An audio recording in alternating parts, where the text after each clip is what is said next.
I would say with Hendrickson, he's got 1 year left.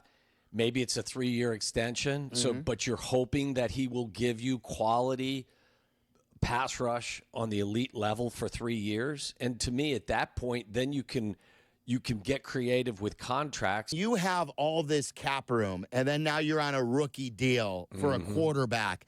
It is time, especially when you have not many blue chip guys, if any.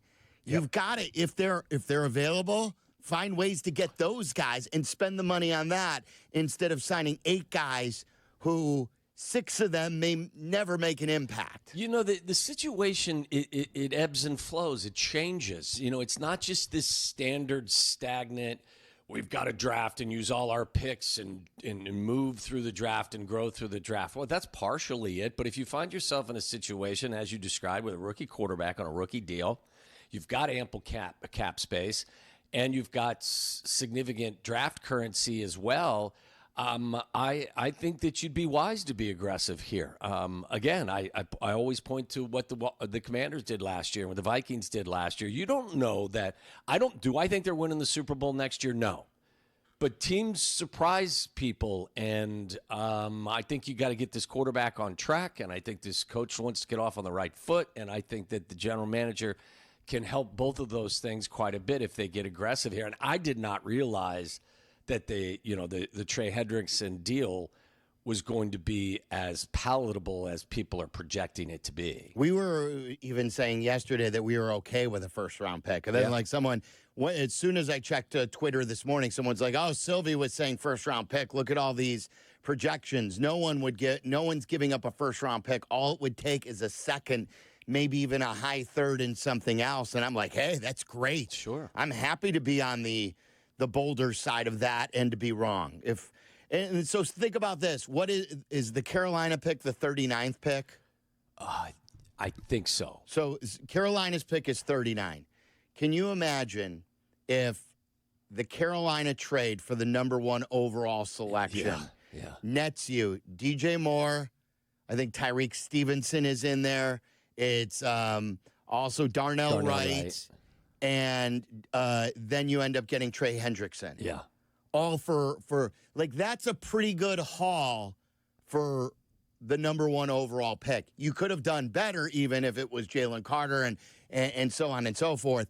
But still, Caleb Williams, Darnell Wright, Tyreek Stevenson, DJ Moore and Trey Hendrickson.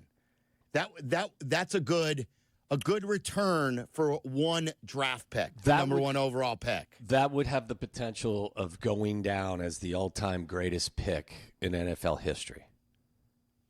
So maybe that adds a different layer to people being okay with getting rid of the 39th overall pick. Not pick. That would be I think you can make a case for that, in the annals of NFL history, that trade, rather, you could look at it and go, wow, that was the most advantageous trade any team ever made. You could get your quarterback of the future. Yep. You have a wide receiver who could make Pro Bowls. You have a right tackle that you hope could be a part of your team for a decade.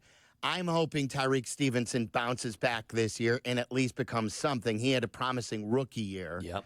And then if you get a guy who can get you between 10 and 15 sacks a year over the next 3 years for the first overall pick, that's everything you would ever want with the number 1 overall pick. Yeah, and look, I mean, a lot of that has to come to fruition, but I think we are acknowledging that it's got the potential to be one of those picks. Look, again, I understand people, if you want to stay, just committed to drafting and developing. I get all of that, and I wouldn't rail on you for feeling that way.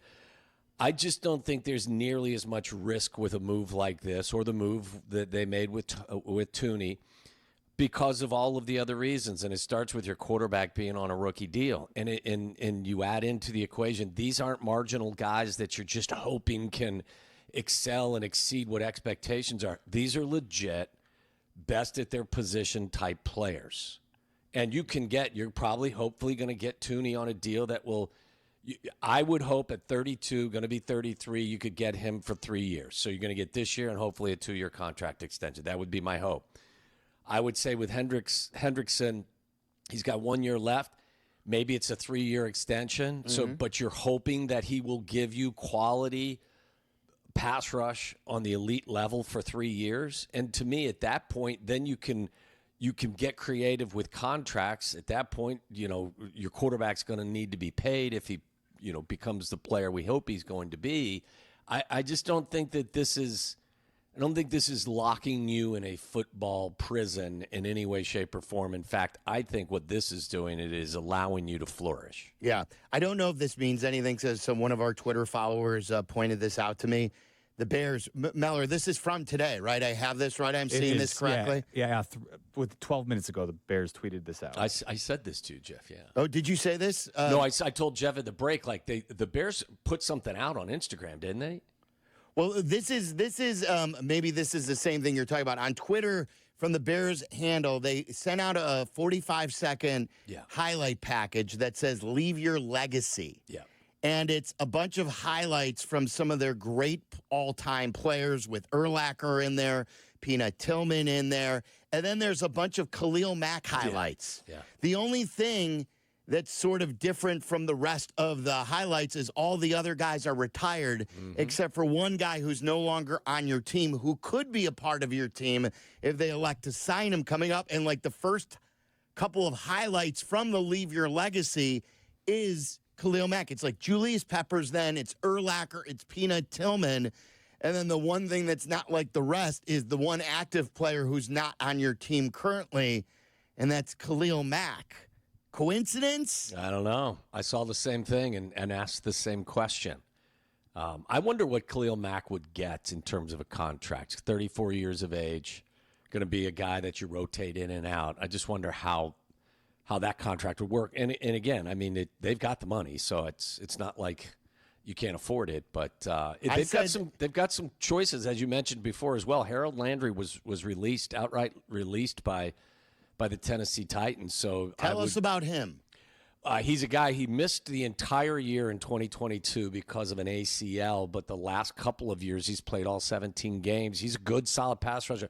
He's an every down player, too. If you go and look at his tackle for losses, plays the run exceptionally well. To me, it would all come – my question would be, does Dennis Allen think that this guy fits his system?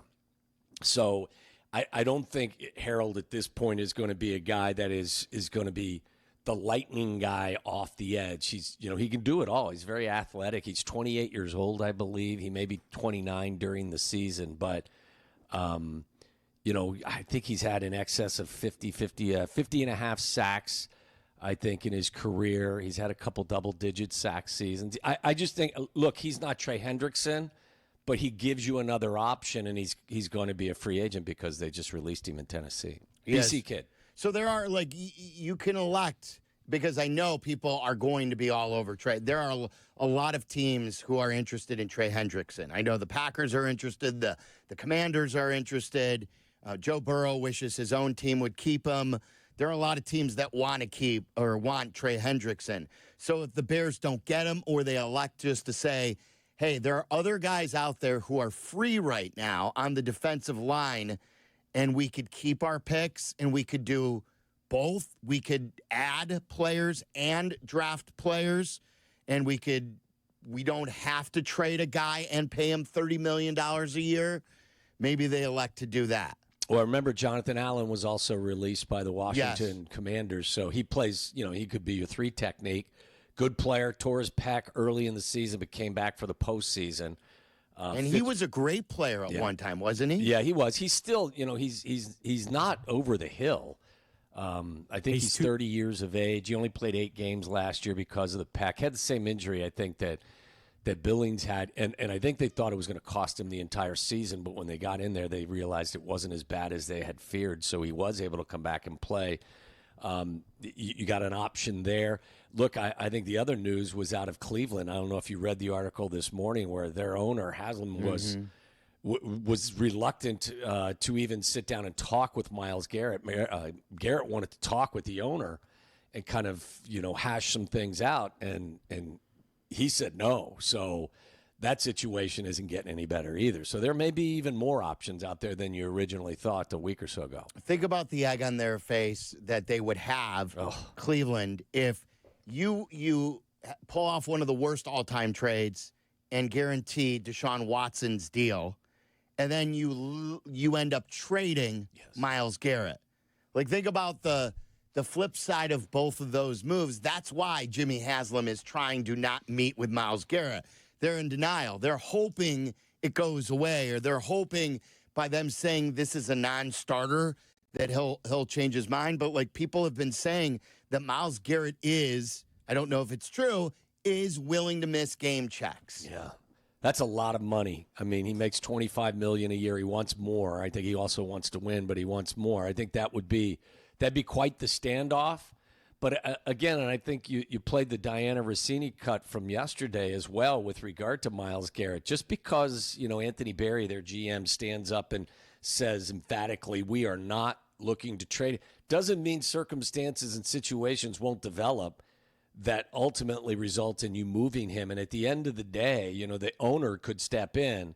And I think what the owner is saying now is, Anthony Berry, I don't need to talk to the player because our general manager can handle this quite well himself. But it may get to the point where it's so bad and it's so destructive on both sides that he may become available.